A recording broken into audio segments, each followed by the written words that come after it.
Welcome to BBC News, broadcasting to viewers in North America and around the globe. I'm Duncan Golostani. Our top stories. President Trump stands by his America First policies for trade, but insists when America grows, so does the world.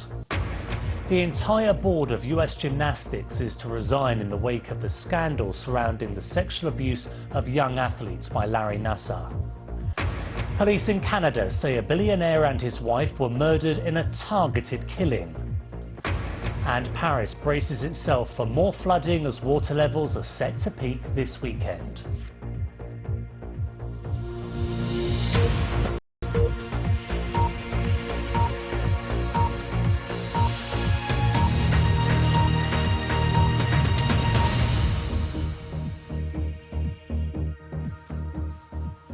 Hello, welcome to the programme. President Trump has told business and political leaders that his policy of putting America first does not mean the United States will reject free trade agreements with other countries. But speaking at the World Economic Forum in Switzerland, he attacked what he described as unfair global trading practices. Here's our North America editor, John Sopel.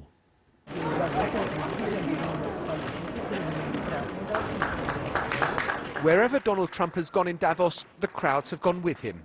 And wherever the cameras have been, the president has been pleased to oblige. I hope we're going to bring back many billions of dollars into the U.S. I think that'll happen. It's already happening. But billions of dollars is coming back into the U.S., and I think that'll just continue. How much today? How much? Probably a lot. And that was the theme of his speech. America first, yes, but an America welcoming the world. I will always put America first, just like the leaders of other countries should put their country first also. But America first does not mean America alone. When the United States grows, so does the world. But at the end of a week in which the US imposed extra charges on some imported goods from China, he played down talk of a trade war. Nevertheless, there was a warning. We cannot have free and open trade if some countries exploit the system at the expense of others. We support free trade, but it needs to be fair and it needs to be reciprocal, because in the end, unfair trade undermines us all. Some stood to applaud, but it wasn't the ovation given to President Xi of China last year. This hasn't been a complete meeting of minds, but then again, it was never going to be. That said, Donald Trump has been more conciliatory than many would have expected, and the audience have reacted more warmly. It may be that Davos 2018 turns out to be a win-win.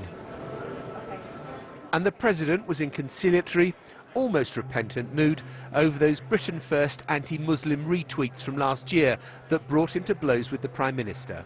Here's what's fair. If you're telling me there's a horrible people, horrible racist people, I would certainly apologize if you'd like me to do that. I know nothing about them. So yes, he would apologize. He just didn't actually say sorry.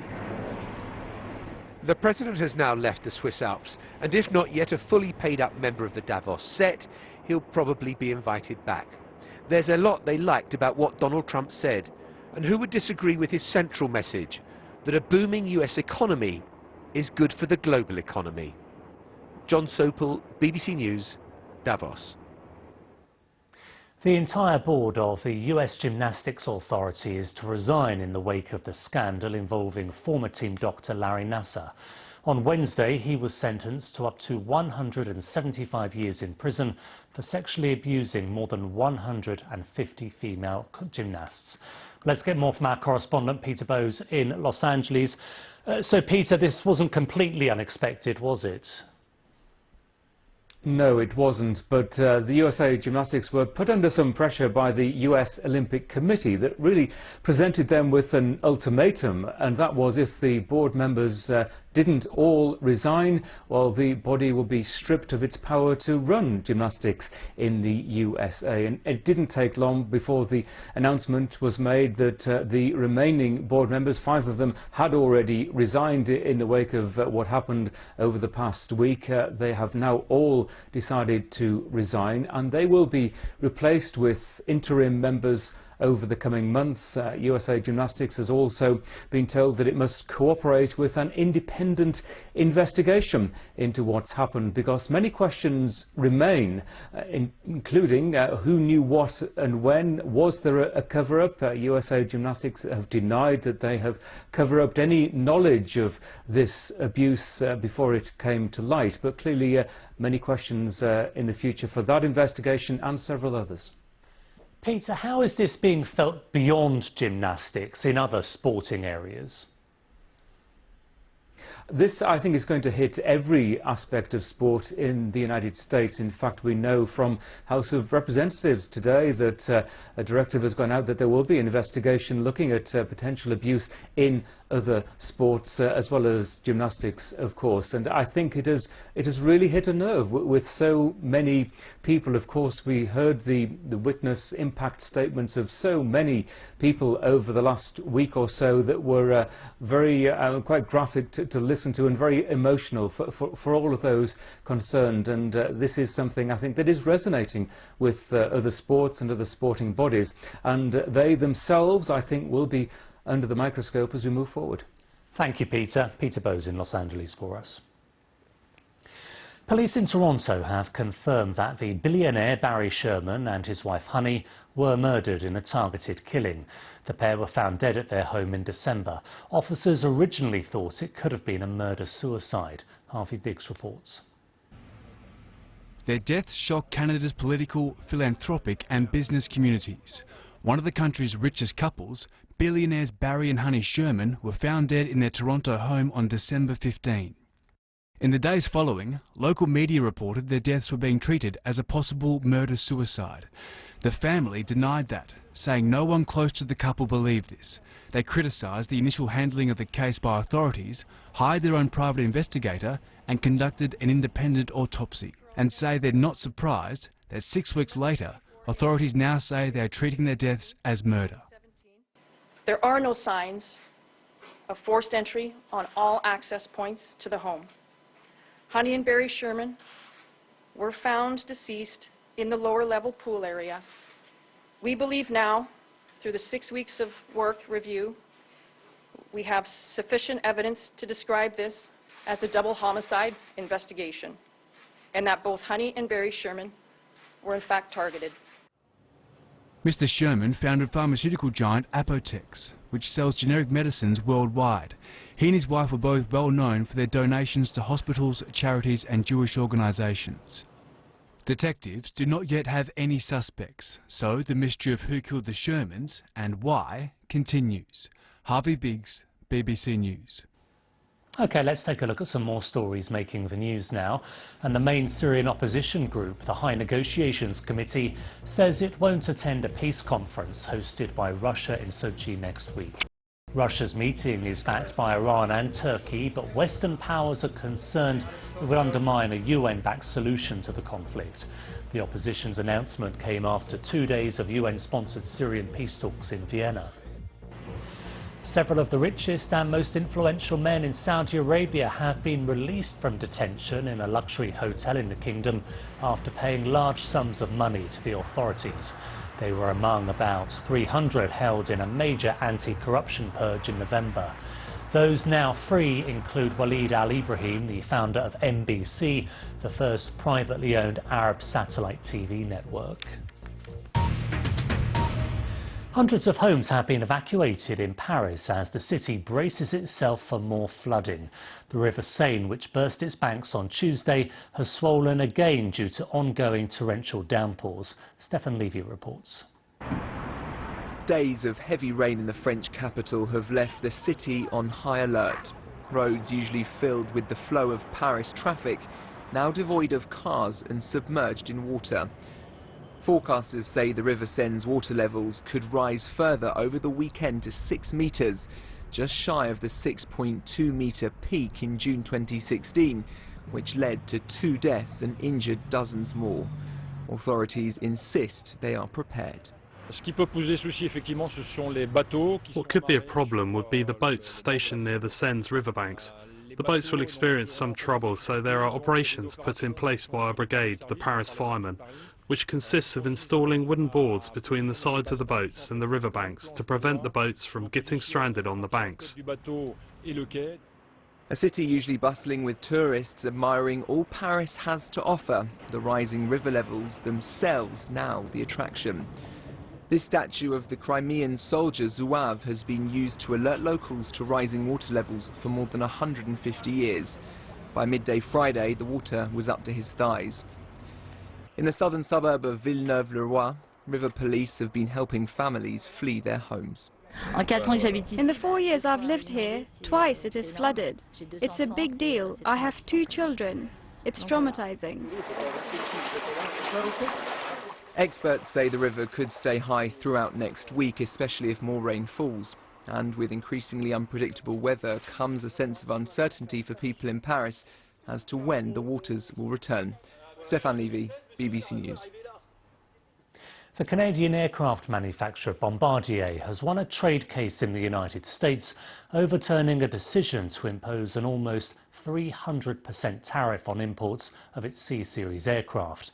The US International Trade Commission voted to reject a complaint that Bombardier was selling the planes at below cost price.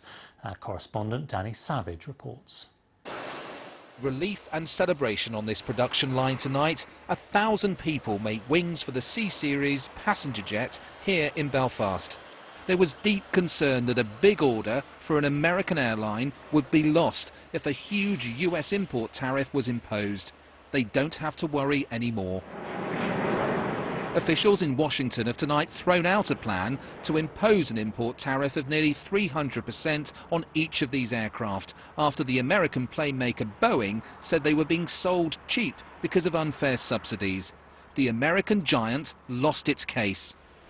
You worked in there for years. What will they be saying in there tonight? I think they'll be pleased. I'm certainly over the moon about the decision. It's came against all expectations. How bad could it have been if the vote had gone through? If the vote had gone the other way, it would have been devastating. It would have been devastating for the 4,000 directly employed workers, for the 20,000 in supply chain, and for the Northern Ireland economy.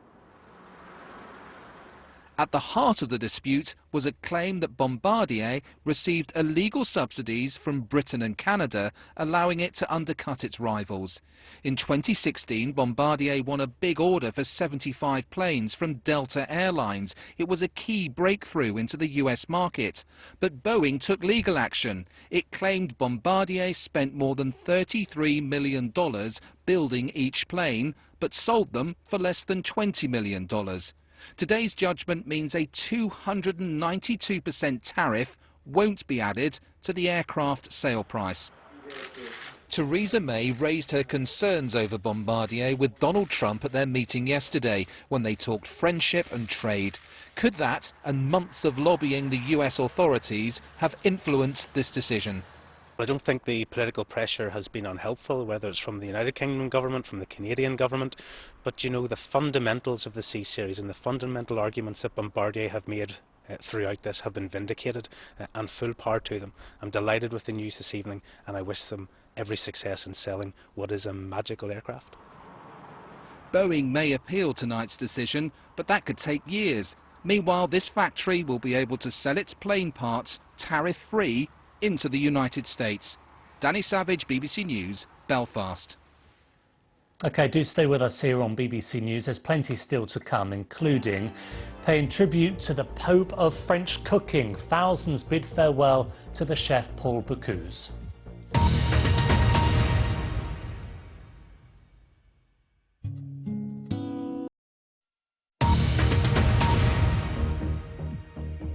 Welcome back. You're watching BBC News, the latest headlines. President Trump has defended his policy of America first, but said he accepts open trade as long as it's reciprocal. And the entire board of the US Gymnastics Authority is to resign in the wake of the scandal involving the sexual abuse of 150 female athletes by the former team doctor Larry Nassar. Now, it's more than a month since Iraq's Prime Minister declared victory in his country's fight against the militants of the Islamic State. But despite that, the battle is far from over, with attacks on Iraqi soldiers taking place on a daily basis. Much of the fighting occurs on the porous border with Syria, where IS fighters are able to take refuge. BBC Persian's Nafisa Konavad travelled to the station of Al-Qaim. That's where the IS invasion of Iraq began and continues to this day. Al-Qaim's train station has seen many battles pass through. The invasion of Iraq, the fight against Al-Qaeda, and 2 months ago it saw one of the final stands of the militants who called themselves Islamic State. This train station was an American base used back in 2008 to fight Al-Qaeda fighters. It now, as you can see, stands completely devastated after it was recently won over from IS militants. They were driven out of Iraq with the Prime Minister declaring victory. But months later, the station, which sits on the border with Syria, is not at peace. The threat is still very real from ISIS. In the past 10 days, there have been attacks almost daily, attacking the border checkpoints, destroying Iraqi tanks, Humvees. There's been many casualties. Coalition forces are now based in Al-Qaim, helping the Iraqi army defend against regular IS attacks from across the border. They gave us exclusive access to their operations, covering one of the most challenging parts of the country. The area around Al-Qaim and the border and the western Euphrates River Valley it's a complicated mosaic of different tribes, different law enforcement and security organizations. The most powerful are the Iranian-backed Popular Mobilization Units. They are mainly Shia fighters, and they have been key in fighting IS. This footage shows them in action just recently on the border.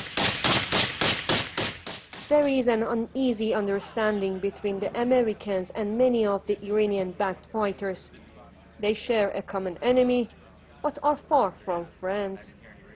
For now, they say they are focused on dealing with the threat from IS. And they know it could be a long fight. I don't know that we're ever going to be able to say that ISIS is over. What I think will happen one day is once the Iraqi security forces and the government of Iraq and the people of Iraq have worked together to create conditions where ISIS looks around and realizes that it no longer has a place to insert itself. I think that on that day we're going to wake up one day and realize that ISIS is gone. It won't be a declaration, it'll be a realization. But that day is not yet here. IS may have lost the territory they held in Iraq, but they are still clearly a threat. Nafisa Konavad, BBC News, Al-Qaim.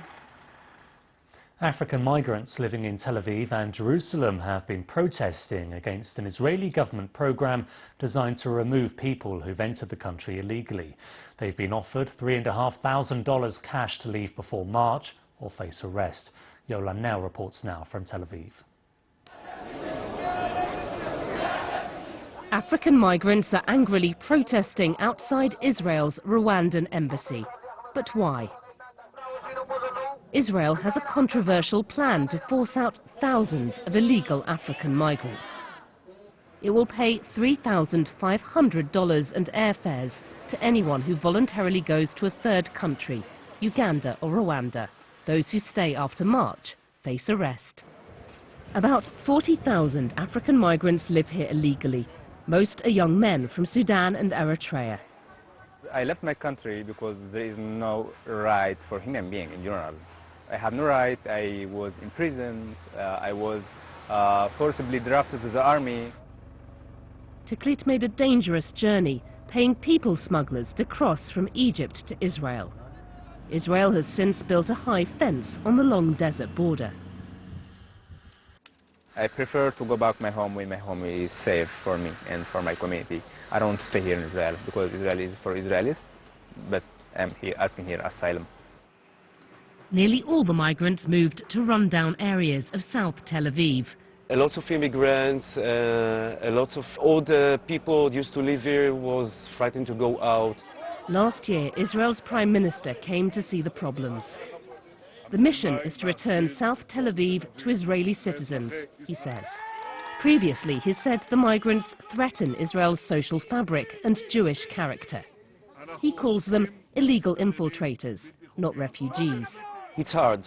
I mean, my grandparents were immigrants also. They came from Europe. If a few families, I mean, I don't know, 200 people, 500 people live without, among us, it's not a problem at all. But to put all these 1,000 people here, there's a huge problem.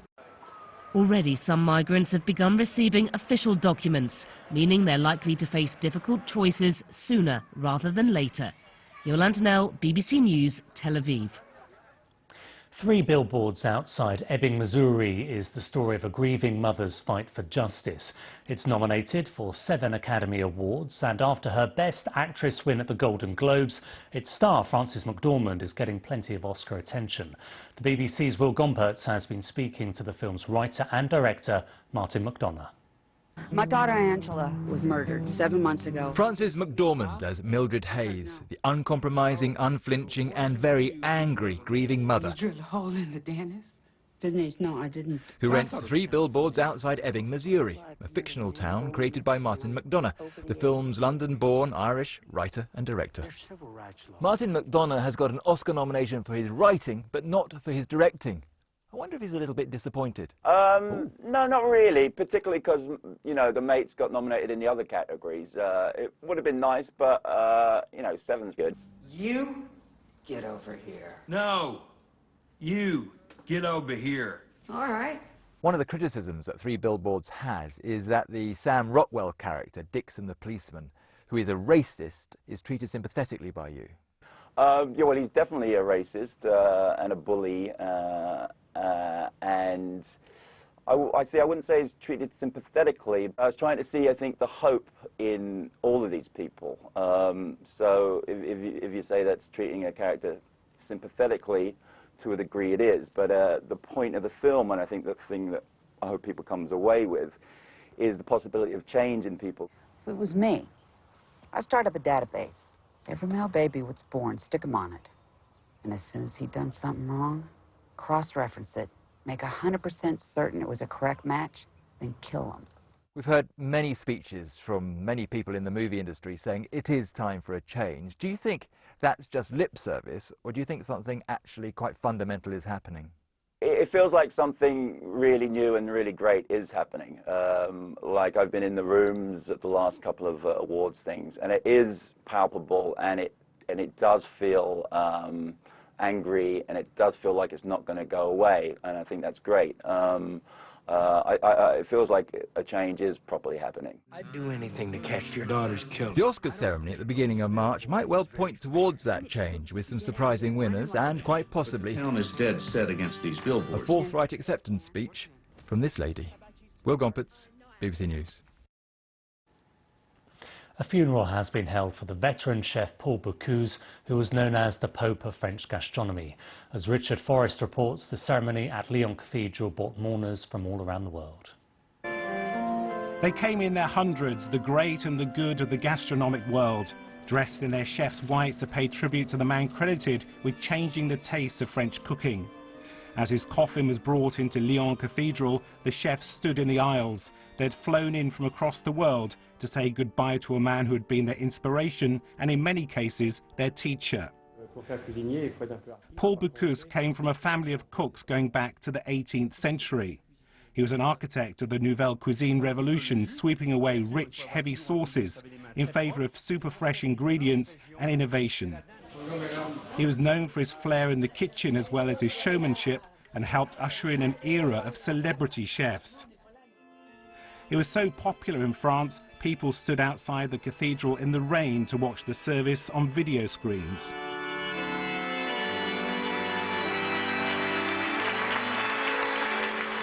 Paul Bocuse will be buried in his family's vault in a village just north of Lyon. Not far from his restaurant, it turned from a modest inn into a world-famous temple of French cuisine. Richard Forrest, BBC News. You're watching BBC News. Bye for now.